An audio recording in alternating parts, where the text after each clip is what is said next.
Welcome to the Realm. I'm Realm Streams on YouTube and Twitch, and this is going to be my easy, beginner-friendly guide to the updated Fire Colossus boss. It's taken me a little while to get this guide out, as they have updated and changed the boss's mechanics a few times now, but now I believe they are settled on the boss and its mechanics, except for the boss's dormant state, which I believe is a bug and they will patch soon. As always, any likes, views, comments or subs are appreciated more than I can say, and I'd like to say to all of my current subscribers, thank you massively. You guys are absolutely great. Now on to the boss's dormant state. I would not recommend attacking or encouraging or staying in this dormant state, as I do believe it is a bug and they will patch it soon. I believe abusing this could be classed as bug abuse and you may be banned. Anyway, after a random attack, the boss will go dormant and stand there idly. You will either have to leave the boss room fully or just take a few steps back and it will come back to life. I will be doing this on Squire Kit Barbarian. My perks are Axe Specialist, Potion Chugger, Treacherous Lungs and Berserker. My skills are Finishing Blow and Rage. As you can see, most of my Squire kit is Strength with a Bardiche, a Horseman's Axe and a Round Shield. I'm also using the Ifrit skin for extra strength and vigour. The Goldilocks zone for this boss is strafing round to the right, just in front of his left hand. Staying here will keep you a safe distance away from his 1-foot stomp and his one-handed slam. You should also be in a safe position for his 200 overhand attack. The boss's melee attacks now have a knockback effect, so they are best to be dodged rather than blocked, and this makes it extremely hard to parry the boss consistently. The boss's two-handed slam will now knock you back, ignoring the Iron Will perk.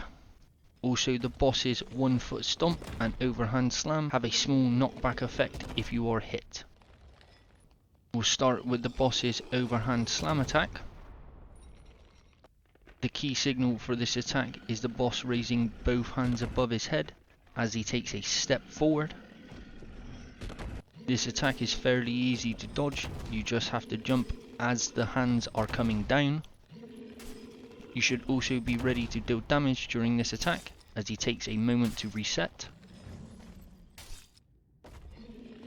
The boss's one-hand overhand attack can be up to 3 attacks in one, consisting of either 2 slams and a swipe, or just 3 slams. The key signal for this attack is the boss leaning forward as he lifts his right hand. The easiest way is to strafe right and left of the boss, so you can get in and out of range to deal damage. You can also easily jump his ground sweep. Be careful of his ground sweep, as this is a heavy attack. If you are caught on the wrong side of the boss during this attack, you can easily run behind him. The boss has one stomp mechanic, which has a small splash area and a knockback effect. The key signal for this attack is the boss leaning backwards as he lifts his right foot. This attack is easily strafed by strafing to the right following the boss's left hand. The boss will combo attack his right hand from 1 to 3 to 5 swings if you are in the vicinity. You can dodge this attack if you are close enough under the first swing. The key signal and start to this combo attack is the boss's right-handed backhand swing. As stated, the boss will only combo this attack if you are close enough for him to melee you after. If you do find yourself in this position, just block his attack and then continue to block until you can get back to the safe spot. The boss's left hand only has one attack, and that's his left hand backhand attack. This attack is designed to knock you out of melee range. The key signal for this attack is the boss pulling his left hand towards his chest as he begins to turn.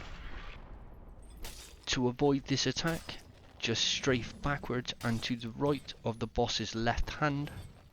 This attack is designed to keep you from cheese spots and to knock you out of melee range.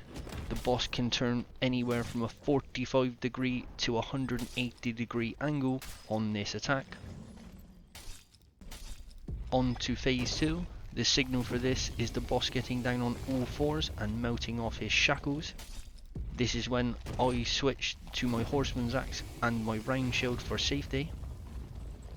During the second phase, the boss has a new attack where you will be chased by erupting lava around the boss room. This is a very heavy hitting attack and it has a burn rate. As you can see, I am hit by 2 eruptions and it takes just over half my health. You must be moving during this attack.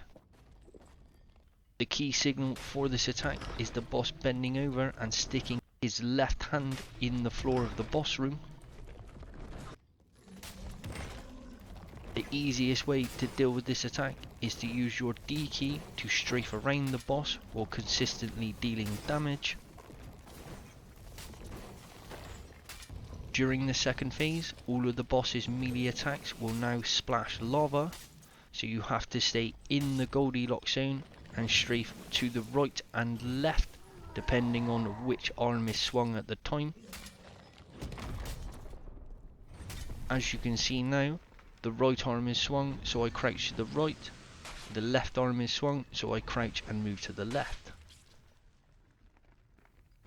This is the safest and most consistent way I have found to deal damage to the boss in the second and third phase. However, if you do find yourself in a dangerous spot or knocked out of the Goldilocks zone, just crouch and use your shield and try and block in the direction of the splash. Now on to the third phase. The signal for this is the boss melting off the rest of his shackles and the boss room getting extremely smaller. During the third phase, the boss's stomp and his two-handed overhand slam will now have a fire splash ring around them, so be extra careful. There will also be one lava eruption that happens randomly across the boss room, typically happens towards the center, so I stick to the edge when fighting. Also during the third phase, the boss will periodically scream, shrinking the boss room. This normally happens 2 to 3 times during my fights, but if the boss screams 4 times, the boss room will shrink entirely and you will die. From a beginner's point of view, I'd say this boss is extremely challenging. If you do misstep or make a mistake, the biggest tip I can give you is to keep calm. This boss will punish you if you panic.